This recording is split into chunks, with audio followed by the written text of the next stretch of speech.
nous avons déjà montré qu'on peut gagner à l'extérieur. C'est vrai que c'est difficile de remporter parce que tu perds chez toi, mais l'espoir existe toujours. Et si je vous dis maintenant que non, il n'y a pas d'espoir, alors je ne dois pas être un entraîneur. En tout cas, je dois essayer de renverser.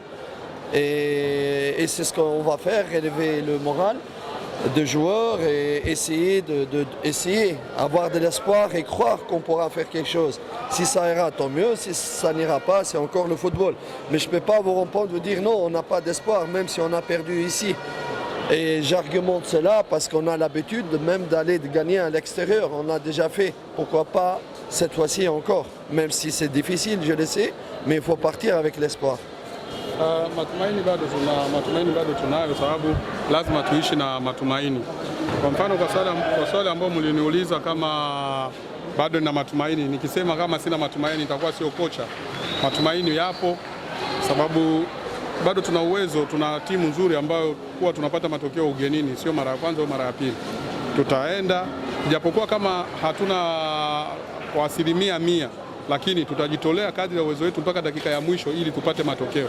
Lakini najua kama tuna uwezo wa kupata matokeo na kama pia itabadilika ni sababu ni football. Nadhani safu yake ya ulinzi ndio imemwangusha siku ya leo kupata matokeo haya. Est-ce que tu crois que c'est ta défense qui n'a pas bien défendu pour avoir ce genre de résultats aujourd'hui? Je pense que bon, le football, il fait des erreurs aussi. Malheureusement, le premier but, c'était vraiment depuis le milieu de terrain. Depuis qu'on avait la balle, on l'a remis dans l'axe. Après, jusqu'au bal arrêté, bon, c'est un ensemble d'erreurs individuelles. Et ce qui me fait mal, c'est qu'on a tout fait pour revenir. Nous sommes revenus dans le score et encore on refait une bête erreur.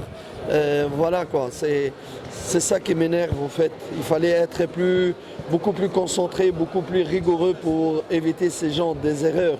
Parce que la deuxième mi-temps, surtout même dans le jeu, on a créé énormément d'occasions, on avait la maîtrise de jeu, mais avec des petites erreurs individuelles, on perd le match comme ça, c'est ça vraiment qui me déçoit quoi.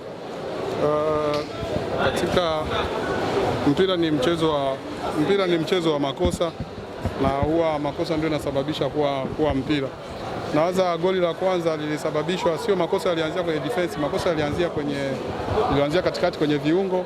Walivorudisha mpira katikati kwenye axe na hapo ndio makosa yalipoanzia na tukafungwa goli. Tukajitahidi pia kuangalia namna ya kusawazisha, tukasawazisha, lakini wachezaji wakakosa concentration na ndio kitu ambacho kimeniumiza sana sababu tumefungwa goli la kijinga sana ambalo halikuwa kabisa baada ya sisi kusawazisha. So nawaza au tumakosa tutafanyia kazi ili tuangalie nini ambacho kitakachokuwa. Kuhakikisha kwamba anakwenda kuchukua ushindi katika mechi ya ugenini.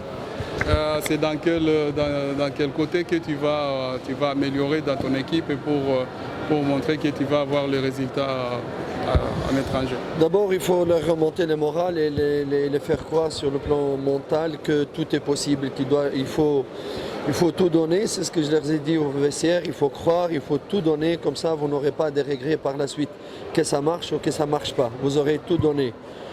Après, qu'est-ce qu'on va améliorer? Peut-être essayer d'être beaucoup plus efficace dans la finition, parce qu'aujourd'hui on a créé énormément, encore une fois, d'occasions, on a raté première mi-temps, deuxième mi-temps, et éviter vraiment de faire des erreurs individuelles, d'être plus concentré, plus rigoureux derrière. Kwanza tutakachokifanya cha kwanza ni kuongea nao, kuwarudisha morali na kuwaonesha kama wanaweza kufanya chochote kile. Baada ya kuongea nao hivyo, wakisha kurudi ndio tutaangalia wapi ambapo tunaweza tukarekebisha, kwa mfano kama katika safu ya ushambuliaji, sababu tumetengeneza nafasi nyingi sana kipindi cha kwanza na kipindi cha pili ambazo hatukupata magoli, na itabidi mechi ya marudiano katika nafasi ambazo tutakazipata kuangalia jinsi ya kupata magoli, na pia tutajaribu kuangalia upande wa defense, kuambia wawe serious, wa concentrate ili tuangalie matokeo yatakuwaje. So hata ndio kitu nimeongea nao baada ya mechi, kama wana uwezo inabidi tu wa concentrate, matokeo yatakuwa. Stefan Aziz Ki hakuwa katika kiwango kizuri. Moja ya sababu ni mkuu aliyomsababisha kutoonyesha mpira wake ambao mashabiki wamezoea kila siku. Stéphane Aziziki, aujourd'hui, il n'était pas vraiment dans sa forme. Est-ce que c'est le problème, c'est la pluie qui a causé ça ou c'est quoi? Ce n'était pas le Stéphane que ses supporters l'ont toujours entendu de voir. Si Stéphane n'a pas commencé, il allait me poser la question pourquoi tu n'as pas fait jouer Stéphane. Stefano Aziz asingeanza, najua mngeniuliza swali kwa nini sijamwanzisha Stefano. Lakini ameanza sasa leo, ndio maana tunataka ufafanuzi. Mais il a commencé aujourd'hui, c'est pourquoi ils veulent avoir l'explication sur sa personne. C'est bon, c'est bon, c'est bon. Tu vas jouer qui? C'est toi qui vas jouer? C'est normal, j'ai qui encore 10? Je n'ai pas d'autres 10 qu'Azizki. Demande-lui. Anasema nitamchezesha nani kama namba 10? Sina namba 10 mwingine zaidi ya Azizki. Ndio mwanzo wa kwenda kutafuta kwenye dirisha hilo usajili. Est-ce que c'est ça ce qui est-ce que c'est le problème d'Aziz qui va te faire d'aller chercher un numéro 10 au marché comme le Mercato? Soyons sérieux, soyons professionnels et sérieux. Coach, Non, réponds là. Anasema muwe serious, muwe professional kwa kuuliza maswali. mvua pia imesababisha kutokucheza mpira mzuri siku hiyo. Est-ce que la pluie a été aussi la raison de ne pas jouer? La pluie, c'est pour les deux équipes. Mvua ilikuwa kwa upande timu zote. Ça peut donner des questions plus intéressantes.